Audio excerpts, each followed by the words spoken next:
آگے دیکھیے نماز غفیلہ کے حوالے سے انہوں نے بات کی ہے کہ مستحب نمازوں میں سے ایک نماز غفیلہ بھی ہے، جو مغرب و عشاء کی نماز کے درمیان میں پڑھی جاتی ہے۔ اس کی پہلی رکعت میں الحمد کے بعد کسی دوسری صورت کی بجائے سورہ انبیاء کی یہ آیات پڑھنی چاہیے جو انہوں نے یہاں پہ لکھی ہے،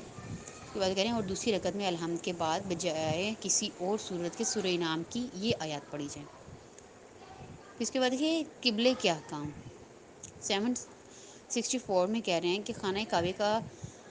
کعبہ کا مقام جو مکہ مکرمہ میں ہے وہ ہمارا قبلہ ہے، لہذا ضروری ہے کہ اس کے سامنے کھڑے ہو کر نماز پڑھے، لیکن جو شخص اس سے دور ہو کر اگر وہ اس طرح نہ کھڑا ہو کہ لوگ کہیں کہ قبلے کی طرف منہ کر کے نماز پڑھ رہا ہے تو کافی ہے، اور دوسرے کام جو قبلے کی طرف منہ کر کے انجام دینا ضروری ہیں، مثلا حیوانات کو ذبح کرنا، ان کا بھی یہی حکم ہے۔